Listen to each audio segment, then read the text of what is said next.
And welcome back here to News Now from Fox. We've been following these Daunte Wright protests throughout Brooklyn Center. We've shown you the press conferences. We've showed you Operation Safety Net. And now we're going to show you what that scene is looking like right now. I want to bring in Fox 9's Courtney Godfrey. Courtney, thanks for being with us here on News Now.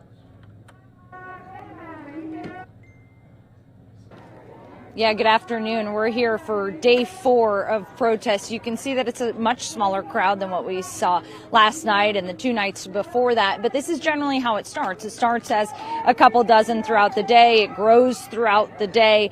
And then by evening time, we usually reach several hundred. My camera operator is just panning off so that you can get a good look at the crowd. You can see the National Guard protecting the Brooklyn Center Police Department out here today.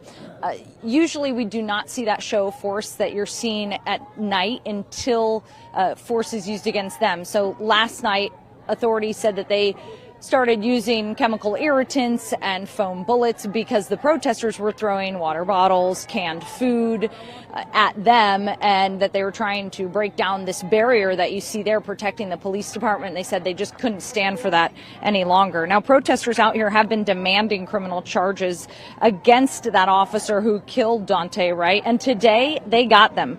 Kim Potter charged with second-degree manslaughter, bail set at $100,000 without conditions. Potter also is required to surrender her passport, remain in Minnesota, not have a gun, and remain law-abiding. As of right now, she is still booked at the Hennepin County Jail, so to the best of our knowledge, she is still behind bars.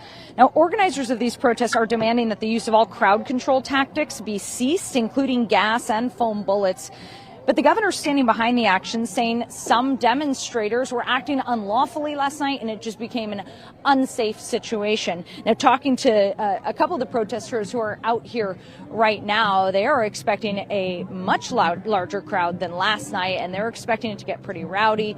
I did speak to a law enforcement official earlier today who said the same thing. They're expecting much of the same last night. And just as someone who's been on the ground here for the last 3 nights, I'll tell you, it gets interesting once the sun goes down. Yeah, I'm curious, Courtney, with those charges being announced today and Kim Potter, her mugshot being shown, have you seen a change in the protesters' demeanor? Are they all aware of who she is? What is that looking like out in the field? No, I would say there's not really a change in the tone. I would say they have been calling for charges. They're happy with the charges, but manslaughter is not exactly what they wanted. They wanted murder charges. But the Washington County attorney clearly not thinking that murder charges fit this crime, and so they went with second-degree manslaughter here. I would say just being out here for the last 45 minutes, this is similar to the tone we saw about this time in the day for the last 3 days. So I don't see much of a change in tone, but I can't tell you what's going to happen later.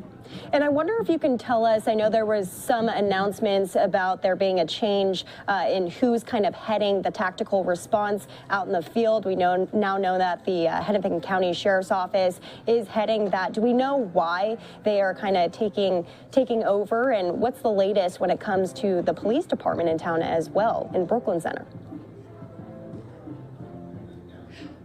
Yeah, well, I can tell you that the Brooklyn Center City Council took away any power that the Brooklyn Center Police Department had in using any kind of crowd control tactics. So the Brooklyn Center Police Department is not allowed to use tear gas or foam bullets or any of those things. But remember, the Brooklyn Center Police Department is a small department. They only have 49 officers, so they need the assistance from all those state offices anyway. They wouldn't be the large presence that you would see out here.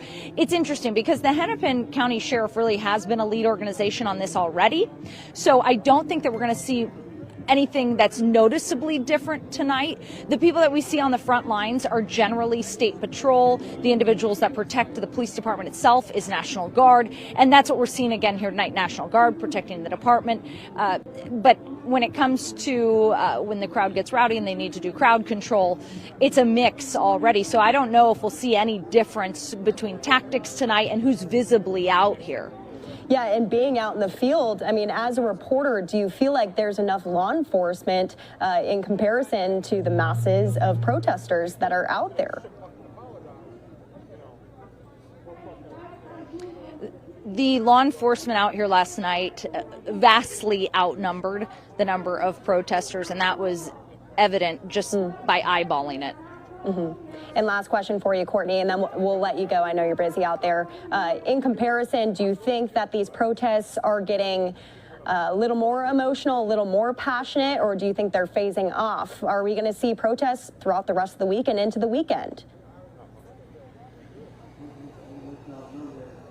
You know, it's really hard to say. When you talk to the protesters out here, they say they're not going anywhere. So they have a message to send. They're practicing their First Amendment rights. They say they're going to be out here inevitably. They have no end date when you ask them that. All right, good to know. Thank you again, Courtney Godfrey, who has been out there covering all of this from the very beginning. We appreciate you joining us here on News Now. Absolutely.